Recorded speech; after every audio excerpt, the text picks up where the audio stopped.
Good morning, everybody. Thank you all for joining us today for this event. My name is Jess Patterson. I am the Senior Director of Business Development here at CQDM.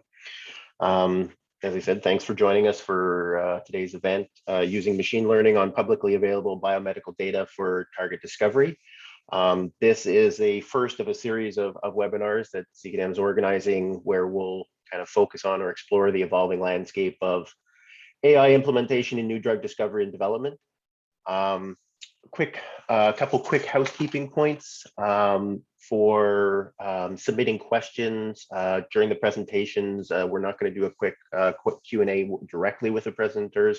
We'll handle the questions in the panel discussion. So you can submit your questions via chat, and we'll make sure that those get to the panelists. But please be aware, we did ask for questions during the registration, so we already have a number of questions that are already in hand. So if we don't get to yours, we apologize. And then the second housekeeping point is just to let you know that there are interpreters, there is a translation available. Ainsi, il y a une traduction qui est disponible pour le webinaire d'aujourd'hui. Pour accéder aux traductions, il faut juste peser sur l'icône d'une planète en bas sur Zoom, puis tu peux accéder aux traductions. So with those out of the way, again, thanks for joining us. We're proud to be organizing this event. For those of you that don't know CQDM, we're a biopharma consortium that works across Canada. We really work to fund and support kind of early stage research and fund tools and discovery platforms to move ahead and develop the next generation of drugs and vaccines to address unmet needs across the world and across Canada. We are a collaborative model, so we bring together multiple stakeholders from across the kind of ecosystem, both our global pharma partners, but as well as academic and biotech researchers from across Canada, along with disease or patient foundations, focus foundations. So together, the idea is that together we can share the risk of early stage research for discovering novel drugs and novel vaccines. When we were launched in 2008, I think the definition of kind of tools or the platforms for discovery didn't include AI. So this has been rapidly evolving over the last number of years and is a really rapidly growing and really interesting and exciting field. And so we're really excited about being able to host this event to address that. Here at CQDM, we've been evolving, and so we have funded a number of AI integrated programs or projects within our current or broader stream of funding programs.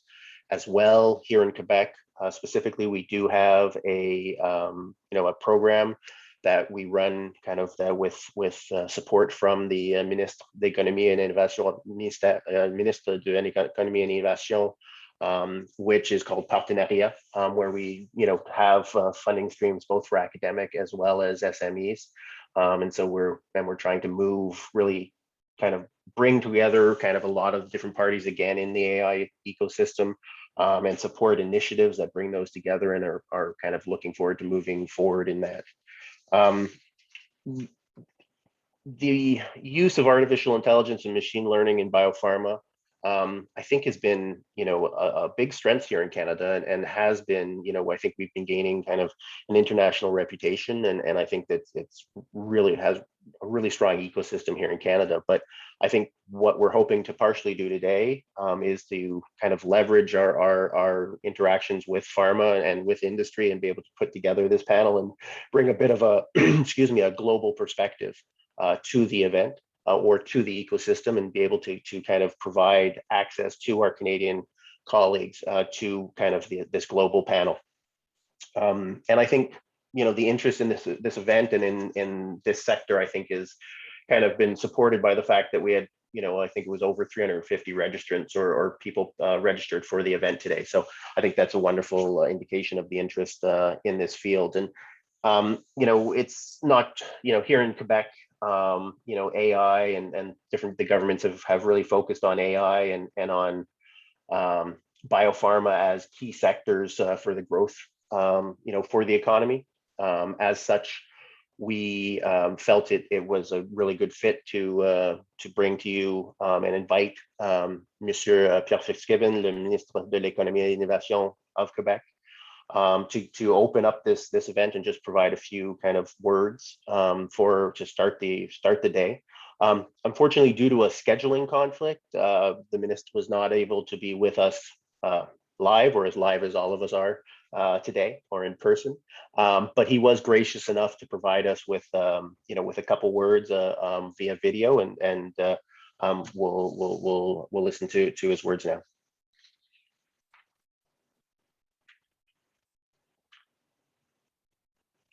Bonjour tout le monde. My first word are for our partners from across the world. Bienvenue au Québec and welcome to Montreal. Many new partnerships are emerging within our strong digital economy. This is an exciting area for you to do business. IT and AI are transforming many industries and are shaping innovation in very competitive fields. Drug discovery is certainly a great example of that. Pour amener les entreprises du secteur des sciences de la vie à investir au Québec, il faut leur fournir le bon environnement pour le faire. Ça prend des partenaires publics et privés qui savent utiliser les plus récentes percées scientifiques, qui savent innover. En intelligence artificielle et en sciences numériques, nous avons ici une véritable concentration d'expertise de classe mondiale dont nous pouvons être très fiers. Nous devons continuer d'appliquer les collaborations et les initiatives qui valorisent l'utilisation des données au profit de meilleurs soins pour les patients et d'un réseau de la santé plus performant. I want to congratulate those of you who contributed to developing real-world applications to all the great science produced in our universities. We have the greatest research people here in Montreal, and we are proud to continue our support to the innovators of tomorrow. Merci et bon succès. Merci, Monsieur le Ministre. Thank you very much, Mr. Fitzgibbon. We will now, I'd like to now take the opportunity to introduce and hand the floor over, I guess, to Philip Tagari, who is the VP Research Therapeutics at Amgen. And Philip will be the moderator for today's event.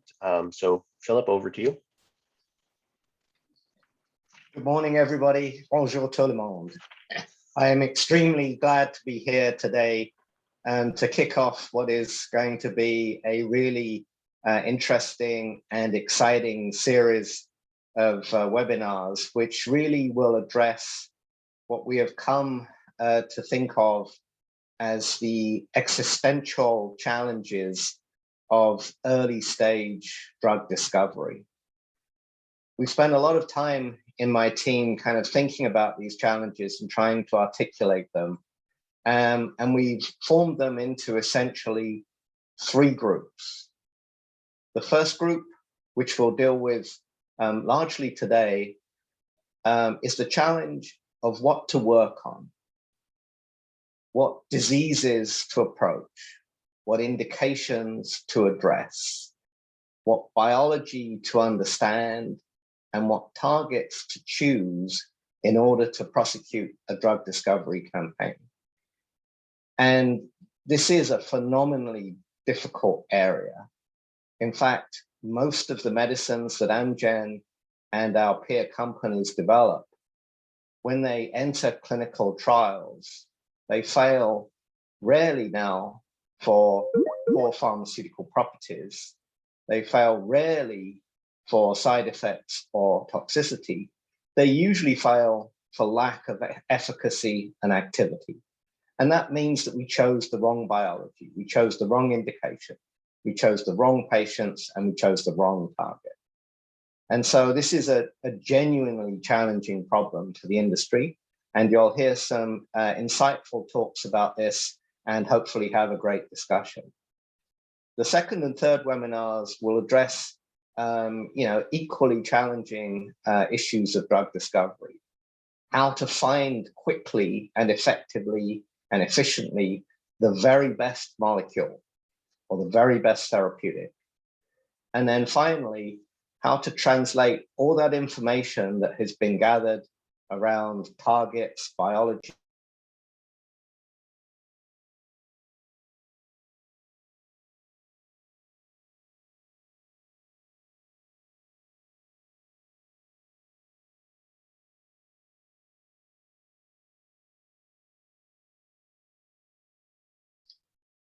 and so what we hope to hear from today will be the panelists talking about the early stage of drug discovery, and that is in particular the use of an enormous amount of publicly available biomedical data, 30 million publications, hundreds of millions of rows of genetic and transcriptomic and proteomic data, and to use machine learning and artificial intelligence to start to formulate that data into hypotheses that can be tested in the laboratory and can hopefully result in meaningful and effective drug discovery programs. And so without further ado, I'd like to introduce our first panelist, Jenna, CEO of My Intelligent Machines. And I'll just remind the audience that if you have any questions for any of the presenters, please put them in the chat and we'll hope to get to them in a panel discussion today. And so now over to you, Sarah. Thanks, Philip. First of all, thanks a lot. I'm very happy, and thanks for CQDM to launch this amazing webinar. And I'm very excited to be here with such a great panel of speakers. So I'll start actually by presenting you MIMs, My Intelligent Machines, and explaining you how we use systems biology and multiomic data to increase drug development efficiency and to increase drug efficacy and consequently success rate for clinical trial. And in the third slide, I think I will have like a former presentation of what's my background and my role in this company as a CEO, but also as a scientist. So in the next slide, a brief history of MIMs. So MIMs is a 5-year-old company based in Montreal that have now more than 40 employees. We have raised $8 million. We've signed several $1 million worth contract with big organizations, including pharmaceutical companies. And in the next slide, you'll see a pretty recent announcement that really identify us, and we are known actually internationally for our systems biology and multiomic solution for the biopharmaceutical industry. In the next slide, MIMs is our technology is based on over 50 years of expertise in systems biology, bioinformatics, machine learning, and artificial intelligence. So I'm a former Canada research chair in integrative genomics and cell signaling, which is a very complicated way to say systems biology, with 20 years of research in this field.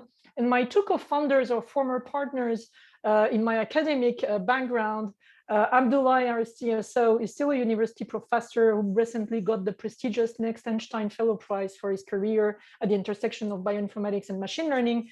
And Michael, our CTO and co-founder, is an AI specialist who works with the European Defence and Space Agency, particularly on the Galileo project, and that conceived and built the core massive multi-agent system that is at the heart of our solutions. In the next slide, you'll see that our solutions are also supported by more than 36 peer-reviewed publications that are covering every domain from systems biology, bioinformatics, machine learning, NLP, ontologies, and GOMAS. So what are we doing? At the next slide, you'll see that our collaborative platform allows pharmaceutical company to upload patient data in the secured cloud computing infrastructure, which is distributed worldwide, and to get access to a large collection of patient data collected by MIMs from public repositories and through partnerships. Next slide. It also allows them to access knowledge on cancer, autoimmune diseases, and COVID-19 collected from scientific articles and hundreds of public databases. This knowledge covers information on drug, disease, symptoms, cells, pathways, bioprocess, metabolite, proteins, mRNA, microRNA, small RNAs, methylation sites, and variant. In the next slide, MIM site includes information of each one of these individual concepts and molecular entity, but also in their association, functional and molecular interaction in COVID and in the oncology and immunology context. Multi-omic data collected from patients cover clinical cellular composition, metabolome, transcriptome, microtranscriptome, epigenome, and genome, and also some genealogy information if available. Of course, some of our clients have all these different layers for the patient they have access to, and we have some of them, but for a lot of others, they have just transcriptomic and clinical data, and it's usually the case for oncology. And this is actually the first step and the need to have to leverage our solution. In the next slide, so what are we doing with this data? We're running actually a supervised machine learning model for each patient, which is using all its multi-omic data in combination with information integrated in MIMSite to infer functional relationship between gene within their tumor, if we're in an oncology program, the immune system infiltrated in their tumor, or circulating immune system, because we're also working on autoimmune diseases, for example. This graph gives a genetic interaction graph that we call a GI graph per patient. Within this graph, a gene A is connected to genes that have a high probability to be functionally impacted if gene A is functionally altered by a drug or a mutation. This graph are consequently excellent substrate to better understand drug mechanism of action or pathogenic process within every patient.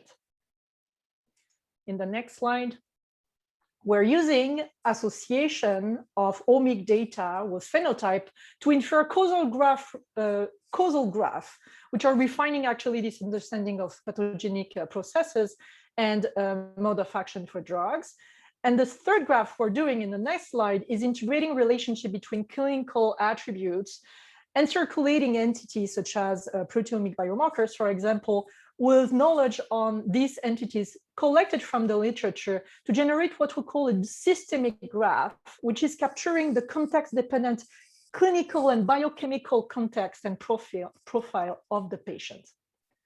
In the next slide, the union of all these three graphs is composing what we call an ID graph, which is an ID characteristic capturing all the biological, clinical, and biochemical aspects of a patient. So what are we doing with this graph? In the next slide, as I said, this ID graph are extremely informative to identify pathogenic processes and drug mode of action and how they differ from one patient to another patient. We're consequently using this graph to classify patients to characterize the endotype of each cluster of patients, to help our clients to identify therapeutic targets for this patient, and biomarkers allowing them to discriminate one cluster to another cluster.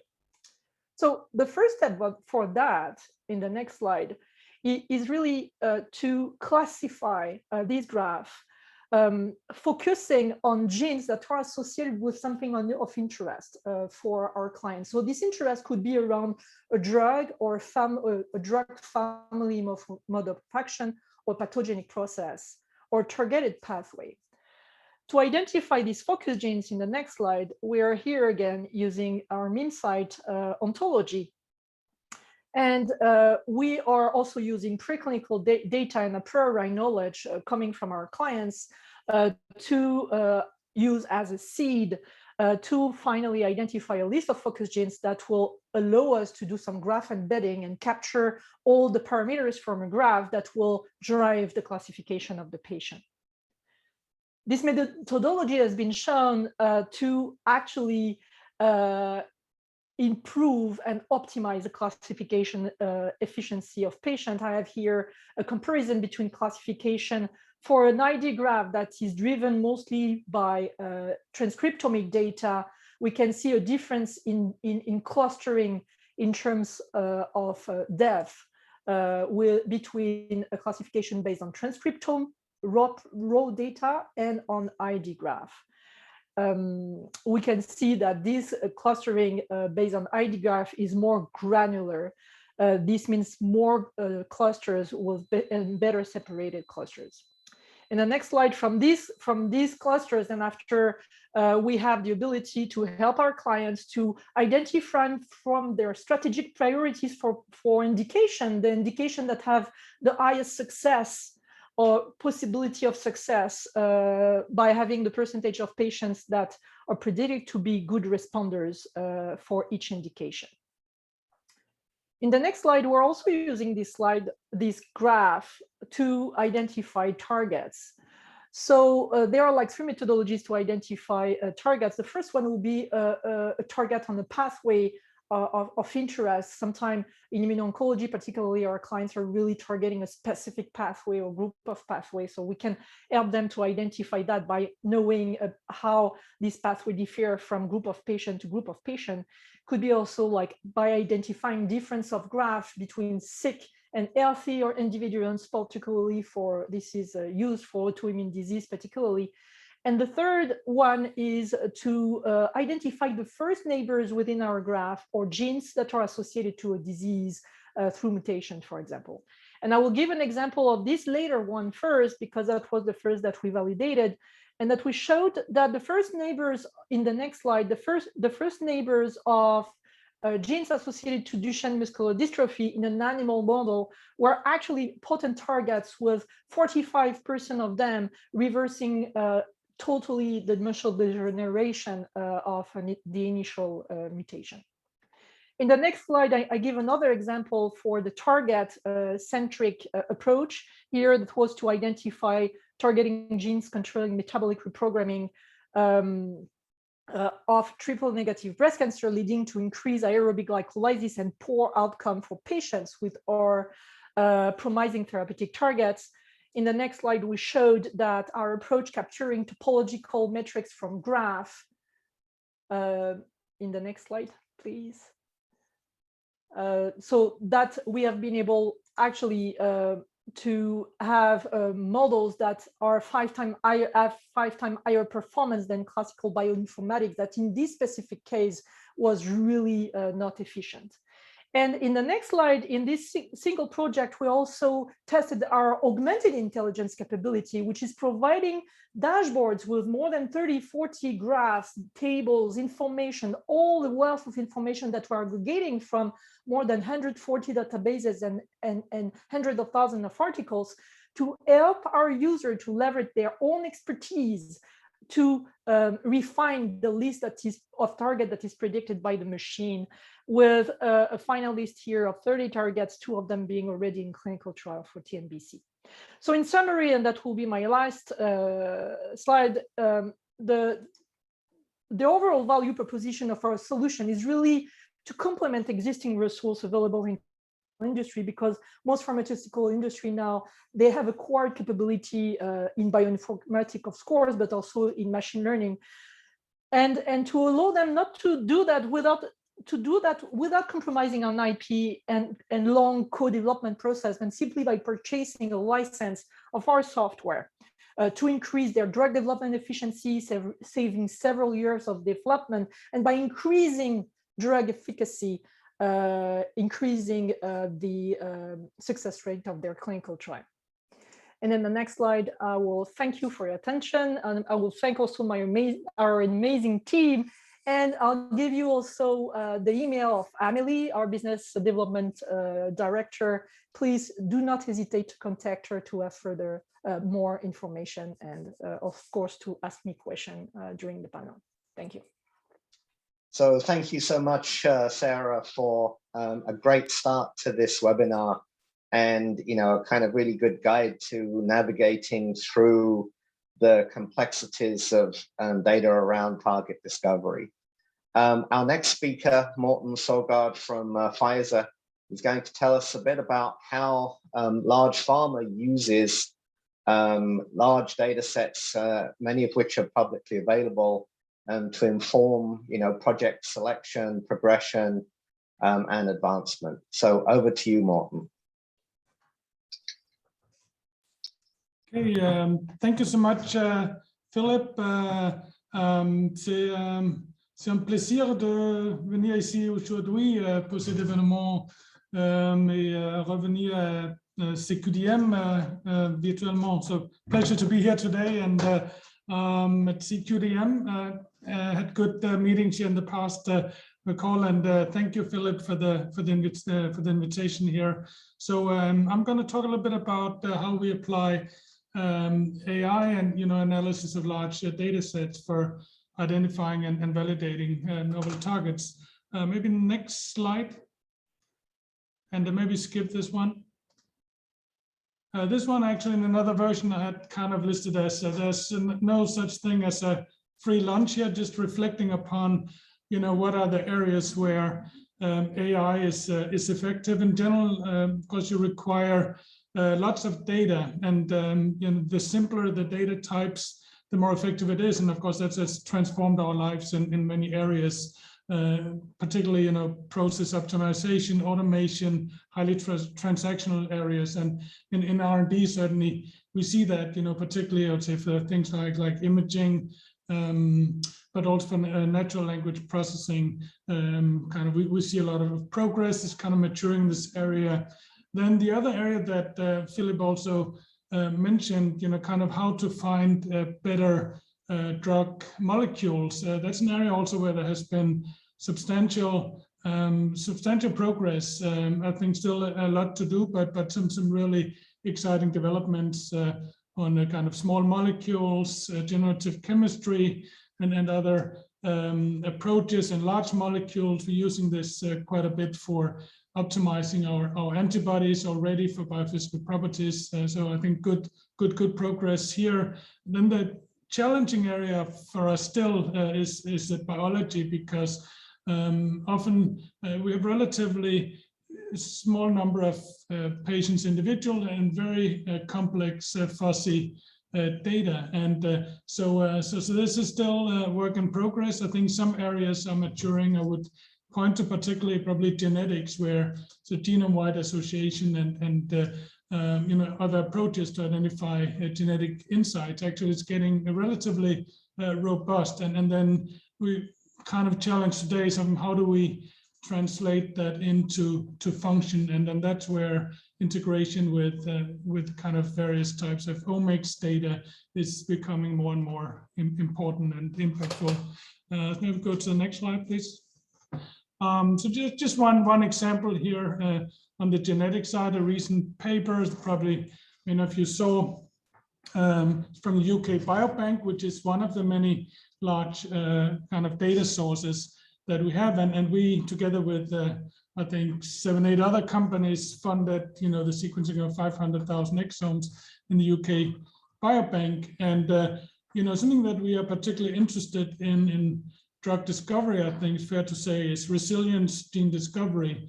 So genes that if you have a loss of function, often you would not really detect it in terms of this being detrimental for the patient, but rather actually having a positive effect.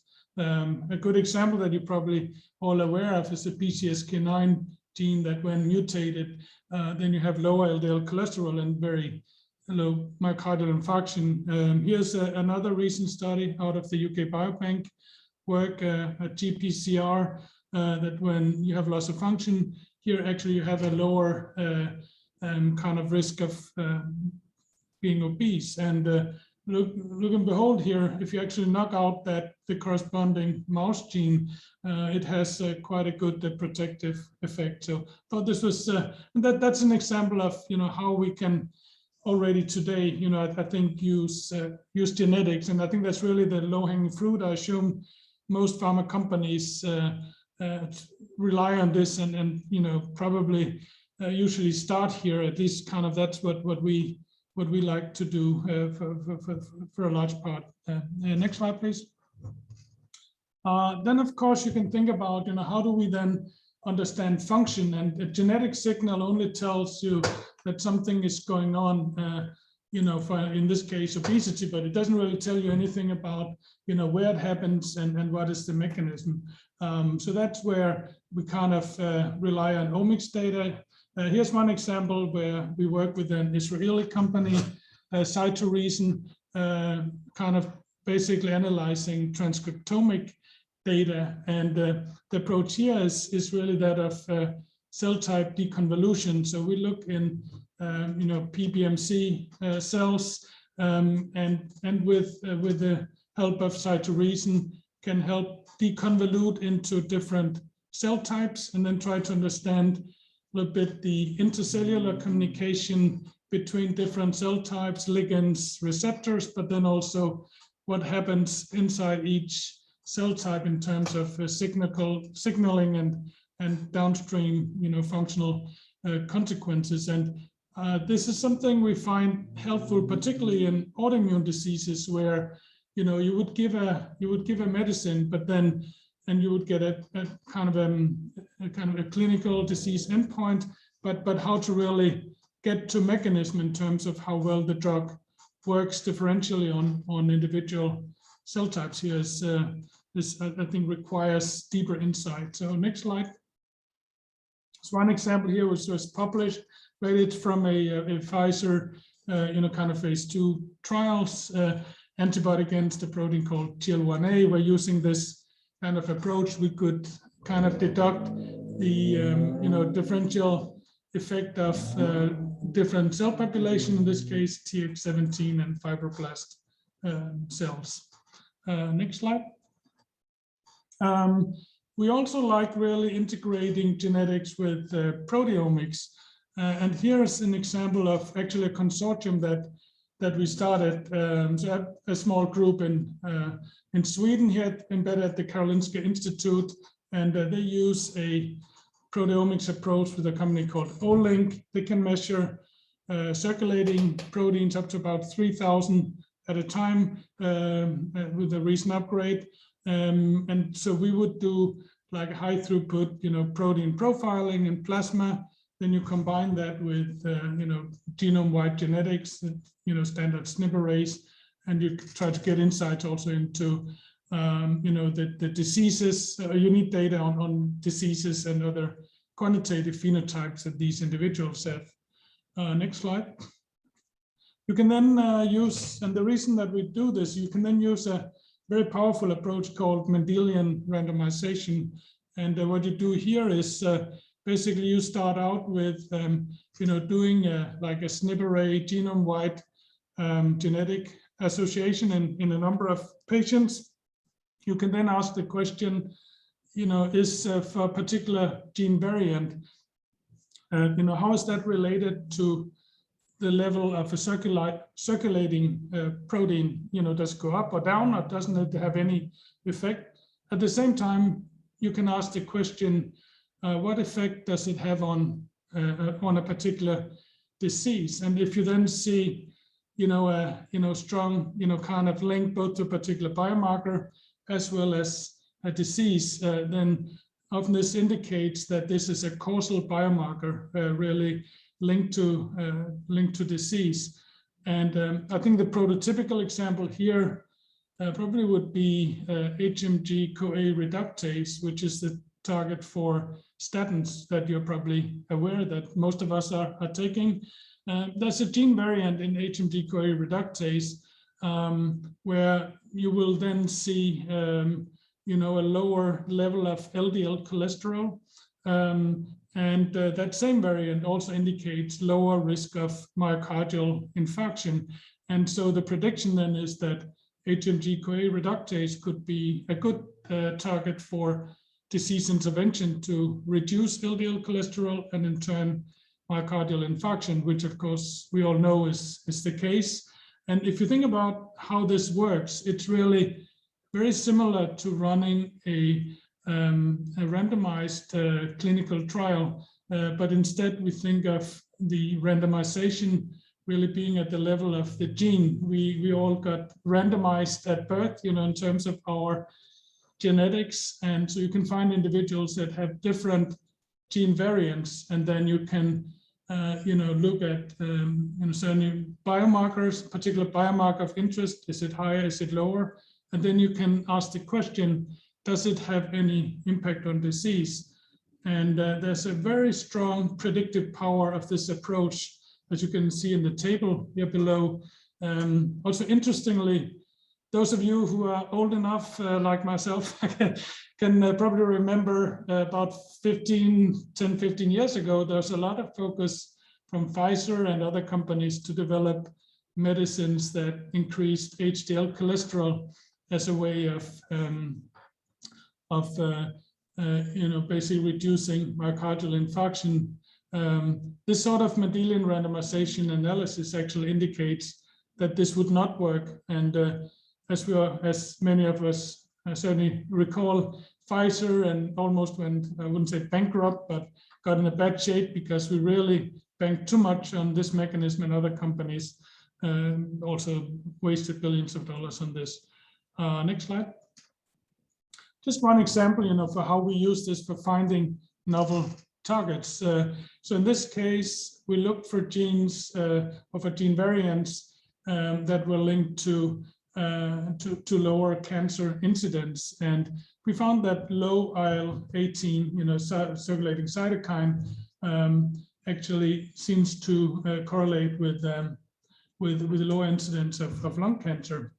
And so we then asked a question: if we looked at basically genetic variants that affect the circulating level of IL-18. Not surprisingly, we find the IL-18 gene itself, which you would expect, but we actually find many other genes that are involved in IL-18 biosynthesis or downstream function. So this approach is also a good way to really actually identify like whole pathways and novel mechanisms for drug intervention. Next slide. At the end of the day, of course, as we think about genetics and omics, we really have to correlate it with clinical phenotype. And so here is actually some work that actually initially, I think we funded a pilot with a Swedish company to use kind of MRI to collect kind of images, whole body images, and in particular focus on liver. And I think this has been used widely in the scientific community. I think here this is a study by Calico, I believe, looking at the GWAS of organ fat content kind of mined out of these kind of image data. Next slide. Another example here from some years ago, kind of heart failure. You can really mine longitudinal electronic health records, which is of course a really rich source of data. And I think what's special about heart failure is actually the clinical measurements in heart failure that are quite detailed. So that gives you actually a very good way of actually using the advanced analytics to identify specific heart failure clusters by age, and this can then give you insights into to further specific targets and also specific patient populations to follow in clinical trials and such. Next slide. Might be getting to the end here, I think. Something that we focus quite a bit on is digital precision medicine. I actually have a lab set up in our Cambridge, Massachusetts labs to kind of to do pilots and validate approaches. So based using actigraphy, the most basic motion sensors, right, to kind of measure various things like itching or sleep disruption. And we have applied that in a number of clinical trials already. And what's fascinating here is that often the results you get is often more precise than what you would get in a traditional clinical endpoint. And of course, you measure the data continuously, which is very valuable for autoimmune disease, where you might know one of the big issues are flares. And which is very difficult to really monitor, over time in a clinical trial or once the drug is out. Next slide. Okay, I think that was towards the end, and I hope I didn't overspend my time here too much, but I think exciting days, and I think for sure it's early days in using AI and data science for target discovery, but for sure it will just increase in time, and looking forward to the discussion later on. Thank you. Back to you, Philip. Well, thank you so much, Morten, for showing how deeply deep learning and AI is becoming embedded in big pharma. And there were a lot of pre-submitted questions related to the heterogeneity and complexity of data, and I think you gave a great set of examples there. Our next panelist is Kimberly Powell, who leads the life sciences effort at NVIDIA, world leader in high performance computing and artificial intelligence. Kimberly. Thank you, Philip, Jesse, and the CQDM for organizing such a really fantastic talk. There's no more exciting time in life sciences than absolutely right now. So I'm delighted to be here and with the esteemed panel. So just a brief introduction to myself. I'm Kimberly Powell, the VP and General Manager of Healthcare and Life Sciences at NVIDIA. Our mission is to bring the state-of-the-art computing approaches to the domain of healthcare and life sciences. So we can go to the next slide. Sarah already did quite a job in describing this, but biology is now digital. Oops, we're going into PowerPoint mode, I think. Did we lose it? Okay. Okay, here we go. I think we're getting back online now. Perfect, thank you. The last couple of decades have made such a way for the digitization of biology at literally every single level. And it's allowing us to shed light on critical biological information for scientists. Advancements in instrument sensor technology and computing are exponentially increasing the size and resolution of what we can measure and what we can see. Genomic sequencing is evolving from whole exome sequencing that is 1 to 2% of the genome to whole genome sequencing to literally individual cells. Cryo-electron microscopy, the recent atomic resolution breakthroughs, that means we have the ability to locate individual atoms within a protein. These are the keys to our understanding health and disease and designing drugs with fewer side effects. High throughput screening used to image cells and their activity against chemical or biological compounds is now reaching millions of experiments in a week. Tens of terabytes of data per day of cell images that need to be featurized and quantified. Not to mention, hospitals are now producing 50 petabytes per year of data and images and health records. And these contain the observable information of humans, critical to the scientific method. Healthcare data is 30% of the world's data, and it's growing at the highest CAGR of any other industry. And so because we can digitize it, biology is now an information science where each level of our understanding gets richer from the levels above and below it, exactly as how Sarah described it.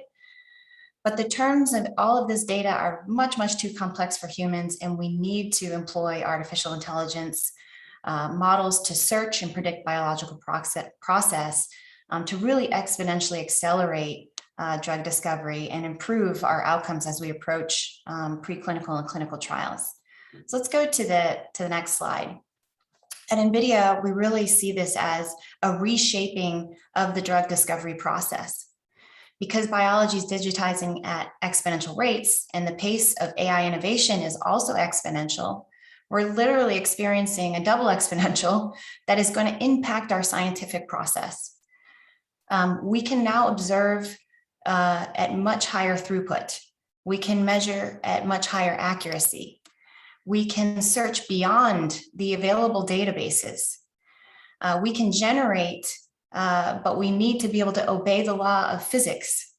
And we can simulate, but we need to also approach the quantum accuracy level so that we can improve our chances as we go into clinical trials. So let's go to the next slide and talk a little bit about, just briefly touching on, AI is generating breakthroughs throughout this entire discovery process. So the opportunity to do more with data and computing has never been greater. We have the perfect confluence of digital biology and AI advances to fuel new breakthroughs in drug discovery.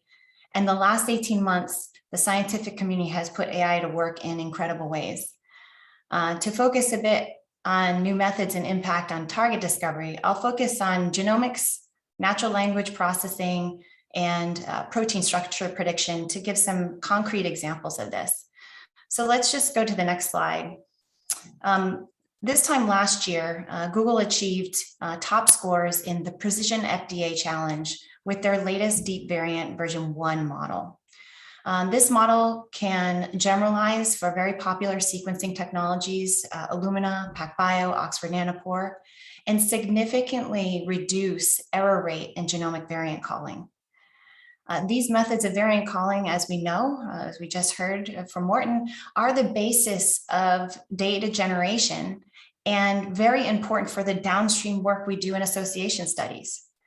So working with Google and Regeneron Genomics Center and our NVIDIA Parabricks pipelines for genomic sequencing analysis and deployed through DNA Nexus, we're helping to add new data, new exome data that was just released in September to the UK Biobank. So this data is continuously improving. And Regeneron has a great paper that just also came out last month, where in Nature, on a study of 450,000 or more UK Biobank participants looking for that phenotype to genotype association. And in this paper, they found 564 genes with trait associations related to liver disease, eye disease, cancer, and even novel risk-lowering associations for hypertension, diabetes, and asthma. These breakthroughs are just incredible. And a lot of that comes with this continuous generation of more and more accurate and accessible data. We can go to the next slide.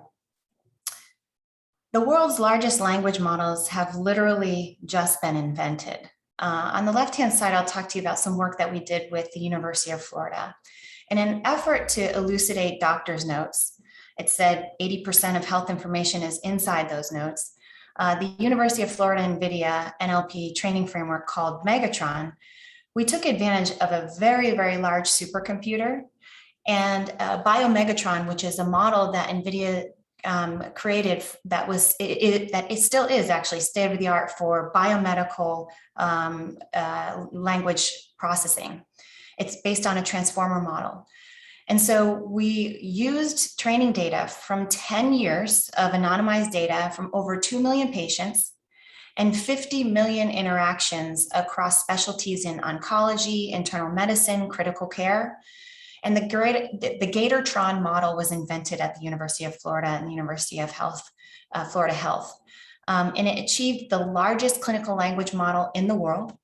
Again, elucidating doctor's notes to be used for things like instantaneously finding the best patients for clinical trials. Philip alluded to the fact that oftentimes it's one of the points of failure, but also to use in the clinical setting for predicting life-threatening disease or helping doctors with real-time clinical decision support.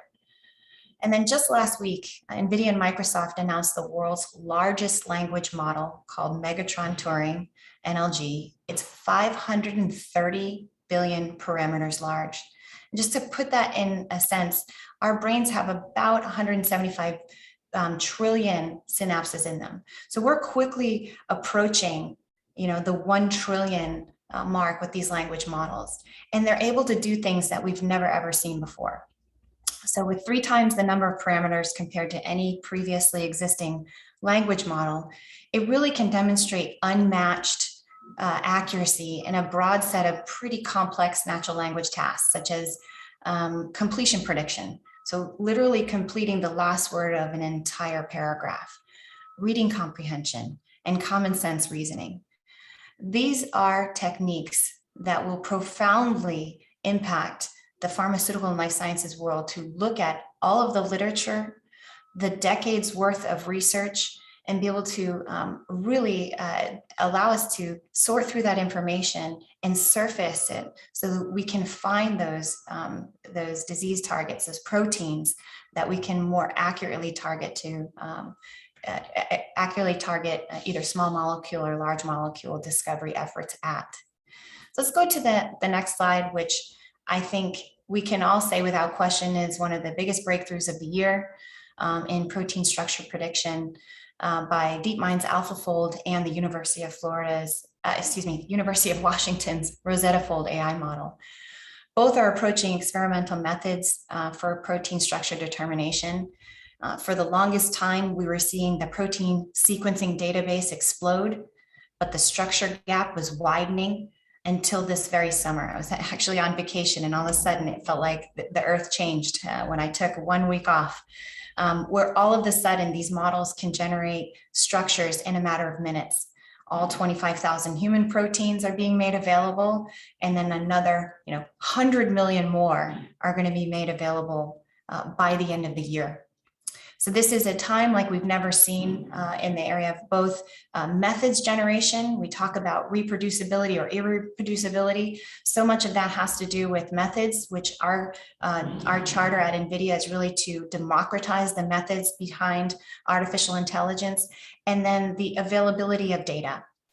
So deep learning has unquestionably revolutionized computing, and it's inventing new ways of doing software development and studying data. Researchers are innovating at the speed of light with new models and new variants of AI.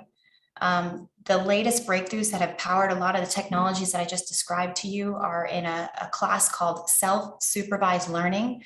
I imagine Yoshua is going to do a great job of describing some of these state-of-the-art approaches using new variants of network architectures called autoencoders and transformers and graph neural networks that we also saw Sarah using graphs. These AI tools are truly transcending the critical limitations of supervised learning that, especially in healthcare, require hard to come by, large and labeled data sets. They just don't exist. So instead these new methods of transformers, they can use unlabeled data, and they can automatically generate a kind of supervised skill to solve some task. They can learn a representation of data and generate something new, like the summary of doctor's notes, or automatically label data, for example, a technique called relation extraction to identify a relationship of diagnosis and prescribed drug. And so I'll leave you with, we're experiencing a Cambrian explosion in AI methods. And what feels like, I even a month ago, I said what felt like every couple of months, and now I have to replace that with every couple of weeks, we're experiencing something new and profound in what AI is capable of doing. And so these superhuman capabilities are truly reshaping science and the scientific method, and absolutely drug discovery is most certainly one of those scientific methods. So with that, Philip, I'll turn it back to you.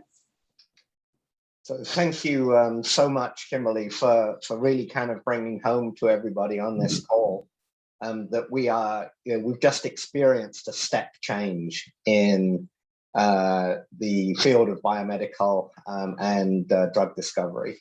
And I'm really happy to introduce, I would say, one of the architects of that step change, Professor Yoshua Bengio, full professor at the Université de Montreal, and the founder and director of the Montreal Institute for Learning Algorithms. Yoshua, it's great to have you with us today. Thank you, Philip. Melody, I don't know if you have my revised slides. No, I don't. No, you don't? Okay, so how about I share my slides? The floor is yours. Okay, thanks.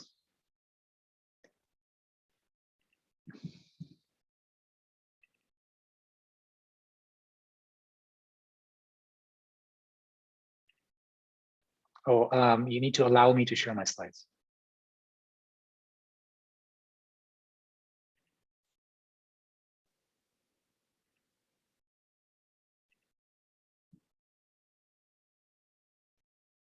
Can somebody please allow me to share my slides?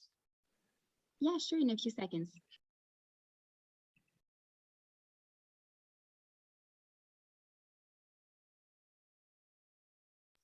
Now you can, Yoshua. All right, thank you. So, so my brief presentation is more going to be on the machine learning side.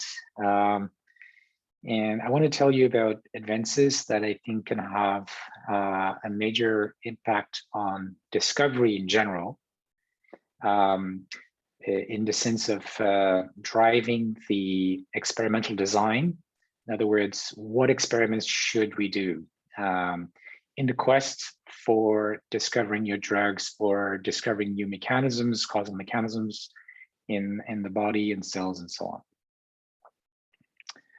on. Most machine learning as it is used today, including what we've heard about this morning, is of the form where a data set is given and then we do machine learning on it and then we can use it. But there's a more general form which falls into the category, if you want, of active learning, where we use the machine learning system to decide what data we're going to get next. And so in the case of running experiments like biological experiments, either on drugs or, for example, perturbations on cells, which could be knockouts or any kind of other perturbations, we want the machine learning system not only to model the data, but to use that modeling in order to propose the next batch of experiments, which will provide us as much relevant information as possible. So the data keeps growing. We have these rounds of experiments. At each stage, the machine learning system is retrained and comes up not just with predictions of what we expect from, say, if we were to do an experiment, that's like the usual supervised learning, but also proposes actions, interventions, perturbations, new drugs, whatever it is, that we would like to experiment with next. So that's the theme I want to tell you a little bit about today. And in order to do that efficiently, what my group and others have been starting to do is to break the problem from a machine learning perspective into two parts. There's the traditional modeling part. This is what I call the world model in this figure. And there is the machinery, which you can think as of generative policy that proposes experiments. So in the figure, we see a number of actors here. Basically, we have on the right-hand side, the real world, that's the experimental bench. When we specify experiments to do for that experimental bench, we get outcomes, and we can accumulate all of these experiments and outcomes in a data set. That's the standard thing. The question is, where are the experiments coming from? So we want to train a generative model to propose experiments. And the reason we want to train a generative model is because the set of possible experiments may just be too large for us to sort of score all the possible experiments. So if you think about all the possible molecules or combinations of, say, multiple genes that we want to interfere with, it just grows very quickly. And even if we have a good model that predicts what will be the outcome of an experiment, we can't try all the possible experiments. We can't run even in silico a computation that would give us a score for each experiment. So, yeah, we're going to train these generative models. We're going to train these models. And now, how do we? What's a good score for this? So, what we really would like is to give a high score to a candidate experiment that is going to bring us as much information as possible. So what is information? So what kind of information gain?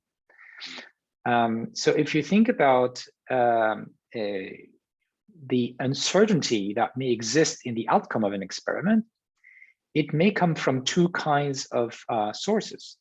There is the uncertainty that's inherent in the experiment itself. It's what we call aleatoric uncertainty. Think of it like the part of the error that we make in predicting the outcome of an experiment, which is due to intrinsic unpredictability in the data. Maybe experiments in biology are not perfect, they're not perfectly repeatable, There's some noise in the measurements, all kinds of things. And that has nothing to do with the learner. It has nothing to do with our model of what's going on in those experiments, our models of the cells or whatever of pathways. It's just how reality is. There is noise. Then there is the other part of the errors that are happening, the other part of the uncertainty, which is the one we really care about, the epistemic uncertainty. Epistemic just means knowledge. So it's the part that is due to the learner not being perfect, due to the learner not having seen an infinite amount of data, or maybe not being able to use infinite amount of compute or whatever. So that's the part that is reducible if we were to ask the right questions, obtain the right data, obtain enough data, and so on. And so a large part of the game here is in estimating epistemic uncertainty. Of course, we don't know any of these two quantities perfectly, but we can use machine learning methods to estimate these sources of uncertainty. In particular, Bayesian methods, ensemble methods, and others can be used to predict what is the uncertainty that exists associated with a particular experiment, and then we can use that as a scoring function in the scheme that I mentioned. Now, the other part of the system, so that was for the modeling part. Like, in other words, we don't want to just predict, we also want to know how reliable those predictions are due to our limited amount of data. The other part is we want to be able to generate candidate experiments. And there exist methods that could be used for this. We could use Monte Carlo Markov chain methods, or we could use reinforcement learning methods. And they have their pros and cons. Recently, we worked on a new approach that is related to both MCMC and reinforcement learning, but is better, as you can imagine. That's what we're trying to do. This paper is called the Flow Network-Based Generative Models for Non-Iterative Diverse Candidate Generation. It's accepted at NeurIPS. You can find it online on arXiv. And what it does is it allows to train a neural net that will indirectly provide a policy. So in other words, a sequence of decisions to construct an experiment. So typically an experiment will be a sequence of choices. Maybe if it's a drug, it's maybe a sequence of molecule fragments or a sequence of amino acids, or if it's a set of perturbations, we'll specifying each of these perturbations. So the policy stochastically will choose each, make the sequence of these choices that ends up with the specification of the experiment. And we have designed this approach so that it can sample these candidate experiments with probability proportional to that scoring function, which we call a reward. And another piece of work I want to mention that's more related to the specifics of information gathering for the purpose of discovering causal graph. So this is a paper we just submitted. You can see from the arXiv date that it just came out. It's called Learning Neural Causal Models with Active Interventions, where again, the theme is we want to estimate epistemic uncertainty. In other words, what the model doesn't know, how much information it could gain if we were to do a particular intervention. And then we do the intervention, we observe some data, and then the model here, it's the causal graph that we're trying to discover, gets updated. And we find this method to be much better than methods that don't use sort of an explicit search for good interventions, and better than by a large margin from with existing methods in causal graph discovery. We've also experimented with this earlier flow network-based method, which we call GFlow nets, in drug discovery to search in the space of molecules. And we find that it converges much faster than MCMC methods and RL methods. And more importantly, it finds a more diverse set of solutions. So we can, for example, count how many different types of solutions. If you look at the proposed molecules, and try to count how many different clusters of molecules that are far enough from each other in terms of tiny molecular similarity, how many different clusters does it find? And we find that it finds many more of these types of molecules, about 10 times more than the existing methods that have been used for drug discovery using MCMC, called MARS, and RL methods like PPO that we've been using in the past. Thank you.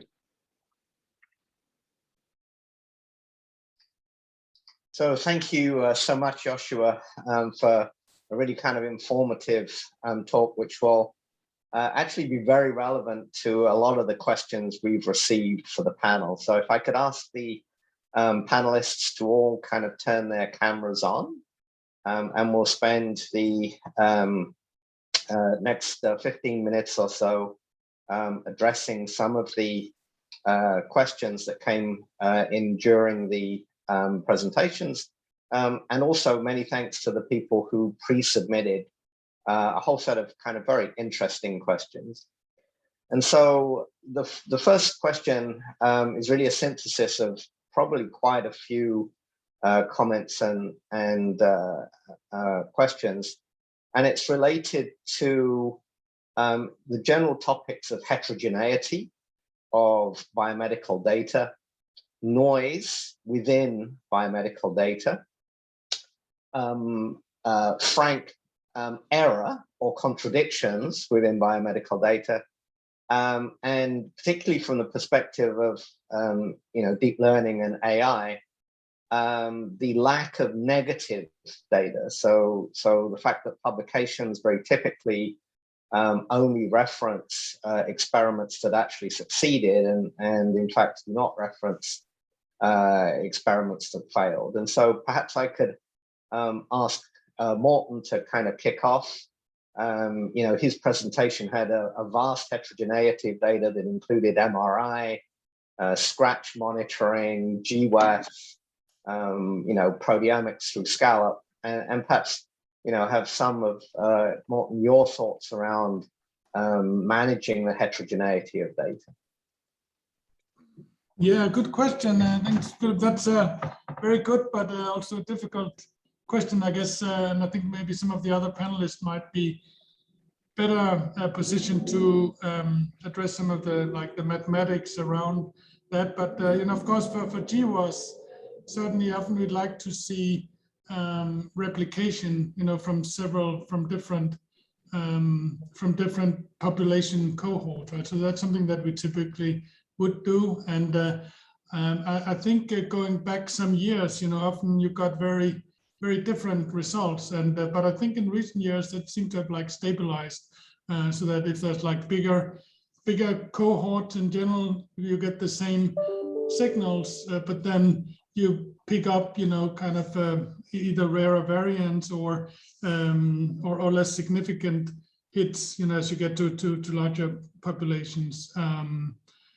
So I'll probably leave it there, and I think maybe one of the other colleagues on the panel probably can speak better to the methodology around it. But I absolutely agree with you that certainly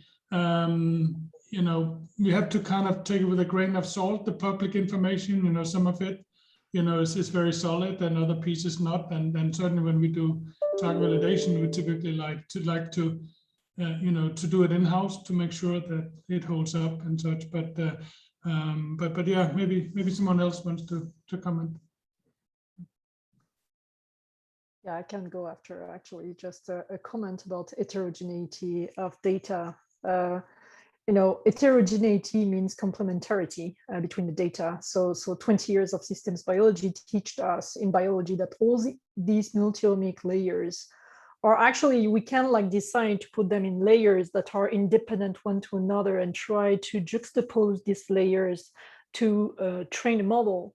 But by using systems biology, actually, what you end up doing is considering the interaction between these layers to generate some kind of synergy. So to generate additional information that are more than the sum of all these layers. So that's something actually that we're really focused on at MIMS, is really capturing all the experience in systems biology to try to create this synergy So there is a huge power at identifying patterns within heterogeneous layer that there are several publications and work in deep learning that is done, but most of the time they don't consider this synergy between layer that is creating basically extra layers. So this is something that needs to be seen as you know, a plus more than a problem.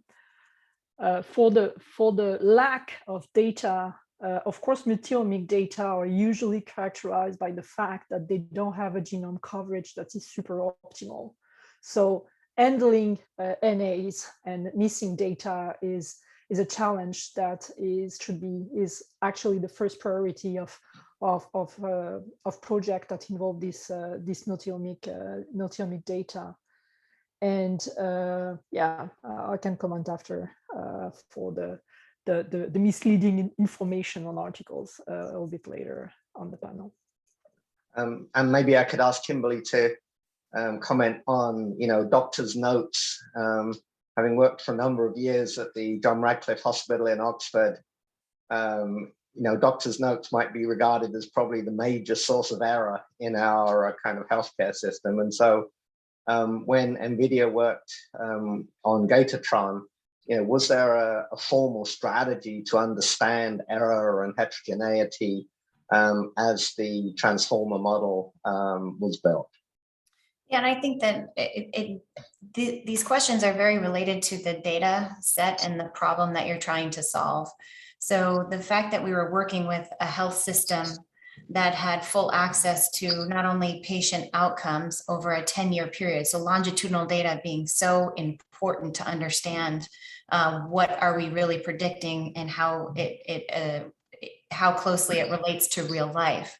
I think that, you know, data in itself, that's why the partnership of a technology company can understand the AI methods, the clinical institution that might have access to the data, and even the drug discovery or biotech world is that there's a three-legged graph there that needs to be connected so that experiments can be associated with real life outcomes, which can continue to drive model innovation and methods innovation so that we can continue to have these step functions going forward. I think the other way to think about this, or the other instances where we've seen, I think, good outcomes is like I talked about in the UK Biobank, where, you know, Regeneron is sort of defining the method of how this data is being captured, and the methods paper of how it's being generated, how it's being processed, being completely transparent, and then living in a publicly available repository. More of this needs to happen around the world. We have to be documenting how data is generated from, you know, the acquisition all the way through to where people are going to operate and build AI models. And then there needs to be a validation of experiment that follows this. So it's a super hard question, but I think we think about it as a tech company. We think about it every single day because methods are a part of how good or bad the data is. And so we will continue to focus on that and create methods for helping the world deal with it. Another really interesting way you could attack this problem could be in a federated learning approach. So if you could allow models to learn from an absolutely almost infinite level of places, you can start to deal with the fact that we need to be able to deal with these outliers or junk data. And so being able to use these methods to build more robust models, but still always the experimenting and the validation of this has to be done in the ecosystem. So those are some of the ways that we think about it. A very interesting question just kind of came in, and maybe I'll kind of ask Yoshua to comment. But it was basically how do we think that deep learning and AI can address the issues of error in scientific thought and hypothesis generation? You know, having run my my personal lab for many years, and then very recently gone back to my electronic and paper lab notebooks to see if they could be mined, I did realize that I was a pretty terrible scientist many of the times. And I'm sure that's the case, across the world. And so, Yoshua, do you think that these kind of generative models can perhaps, if not supplant human scientists, at least augment them? And I think you're muted, or your microphone is off.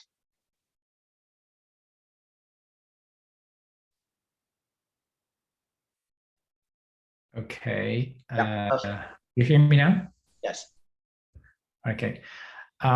So yeah, I absolutely agree, Philip. I think that the way we're doing science now in general is in a way artisanal, right? So, humans kind of have good intuitions about what might be a good experiment to do, what might be a good theory, and we go back and forth using not necessarily a very quantitative way of deciding how to defeat our theories and this improve them or like replace them by something better, and how to design experiments to achieve these things. So I think computer science and mathematics, machine learning can really give us a hint in making things like the search for understanding pathways in cells, for example, much more systematic. And there's another thing that's really going to help is the increasing ability to experiment with what's going on in the body and in cells with omics and these high dimensional measurements. We really have an opportunity to bring biology to a completely different stage. And so these machine learning methods they don't necessarily replace a scientist, because the scientist might have intuitions. They might, bring knowledge to the models. So I talked where the generative models propose experiments, and then you have the models. The models could also use data. They can be trained, but they can also use prior knowledge. They can be a mix of both things. So the scientists matter there, and they also matter when the generative models propose experiments that don't make sense according to the scientists, so they can filter some of that. And one thing that I believe in, specifically in the context of drug discovery and biology, that these generative models can help with is explore more broadly. So very often the chemist or the biologist will design an experiment that explores in the neighborhood of the things they already know, because that's easier. And so I think using these mathematical methods, these machine learning methods, can really help us propose far out experiments that we would not think of doing, because we would think, okay, what's the chance of this being interesting anyways? Because they can see regularity in the data. Yeah, so I think this is a great question, and the next few decades, I think, are going to come with many more scientific research driven with machine learning of that kind. Yeah, and as a teaser for the next webinar, the idea of an augmented scientist will be part of the kind of topic of that webinar. Several questions came through beforehand related to UK Biobank and other biobanks and general repositories of patient data. And these questions were in two forms. One, really how much of this is available publicly, and two, related to the ethics and privacy of use of this data.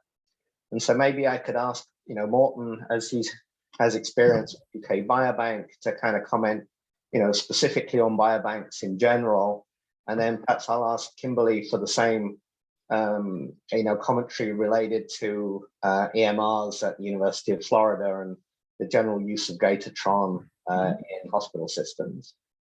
Yeah, no, thank you, Philip. I think two major biobanks that we have been engaged with is the UK Biobank, and then also in Finland, a consultant called Fitzgibbon.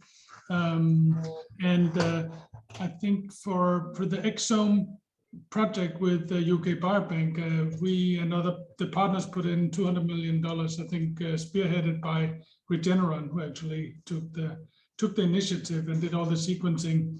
And I think, as part of that project, we got, I think, exclusivity for, I think it was 9 months or 12 months to mine the data, but then it became available for the general public, right? And it got to release in stages. So I think it's, having grown up in Scandinavia, certainly feel very strongly about this, that this is something that, governments and countries invested in, put in lots of money, and also it's really, it's data and biomaterials from individuals and patients. And it's really important that what we do there becomes generally available, to the academic community, but also to really help make better medicines for patients. That's why we're all here. I should mention for UK Biobank, actually we took initiative to a portal together with the Broad Institute. I think Biogen and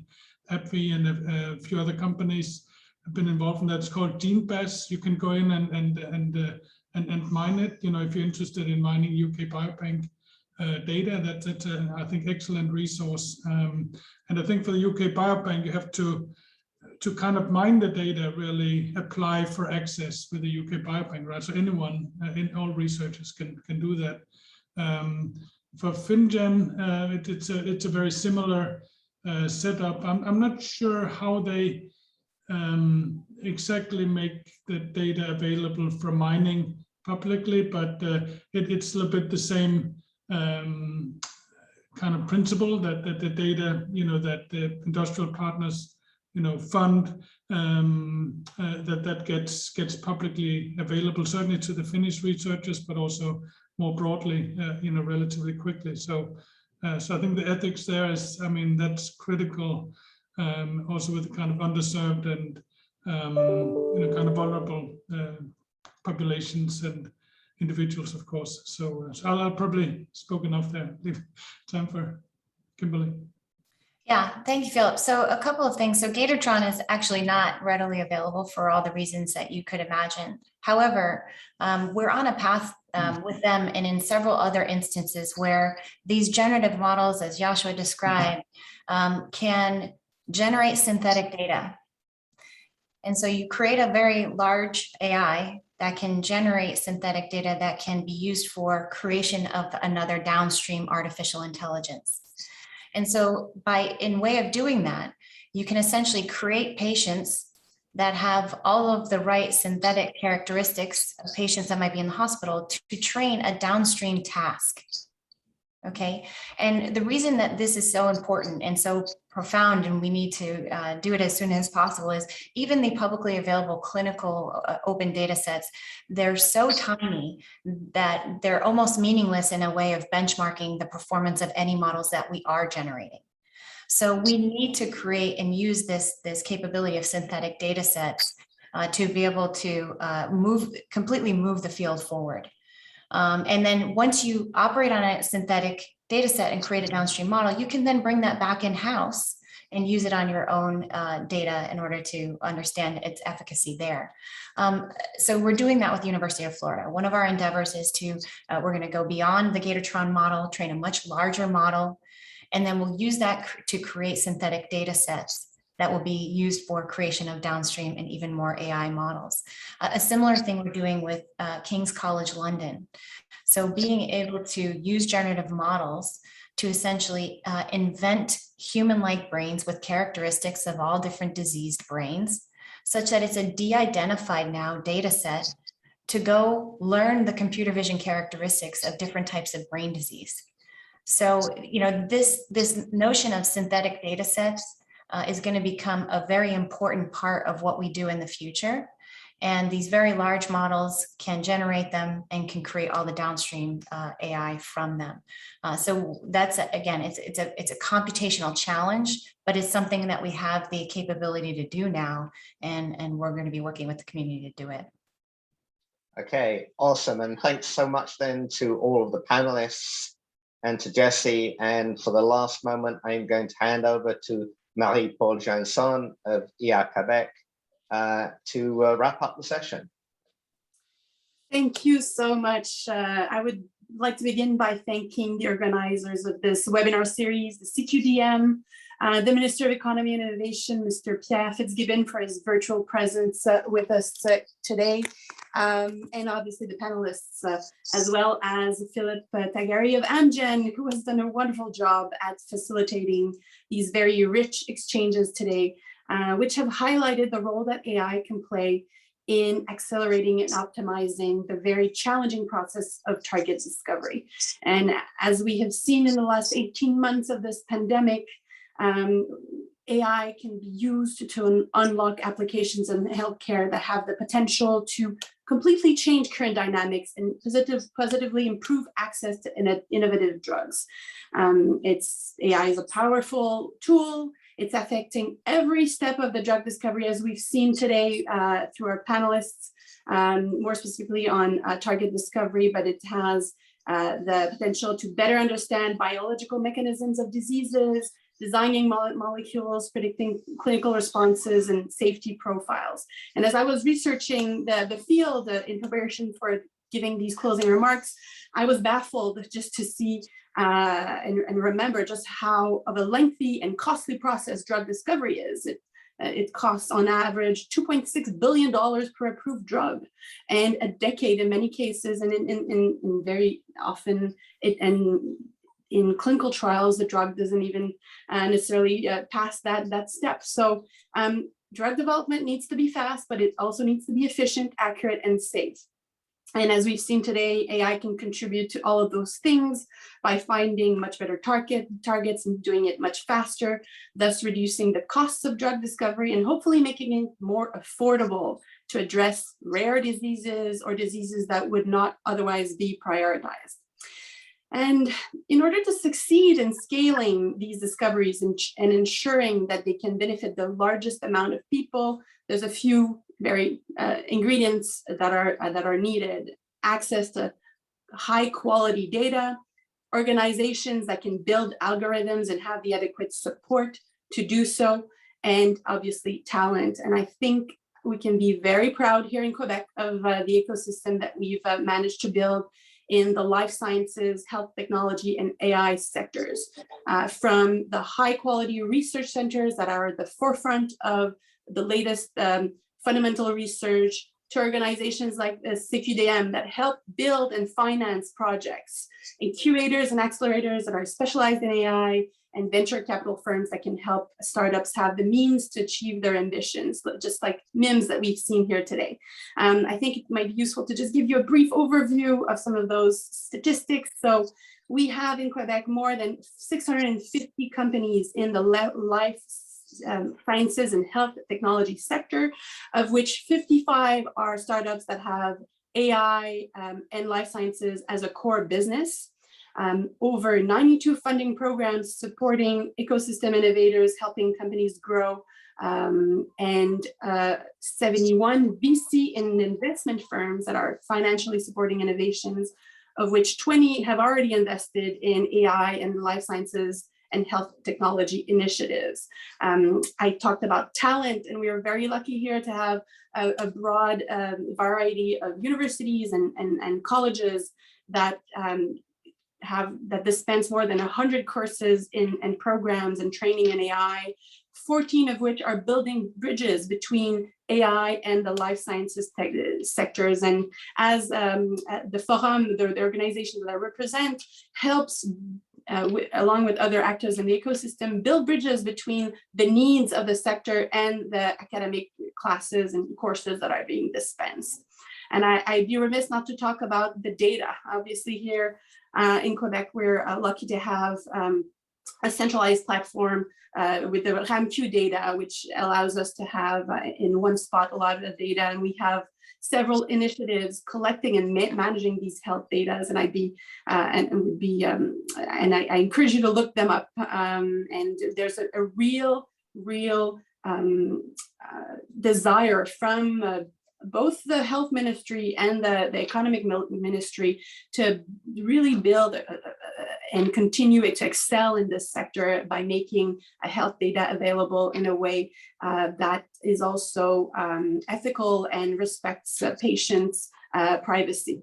And this will be even more enshrined in a strategy that's being developed right now by in collaboration with these two ministries, the Health Ministry and the Economic Ministry, which will be the Life Sciences strategy, which I encourage you to keep an eye out for. So in Quebec, we are very lucky to have also Mila, which Yoshua mentioned today, and they've partnered among other with various players in the health field, among them Amgen, and in building research projects around using AI in drug discovery. And we're just beginning to see the incredible potential of AI in healthcare.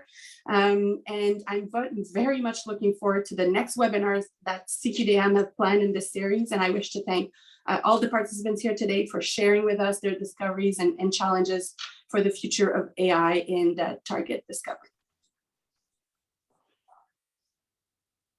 Okay, so with that, we wrap up the session. Thank you again to all the presenters, to the staff at CQDM, the staff at Altitude, and obviously to everyone who attended. And see you for the next webinar. Bye-bye. Au revoir. A bientôt.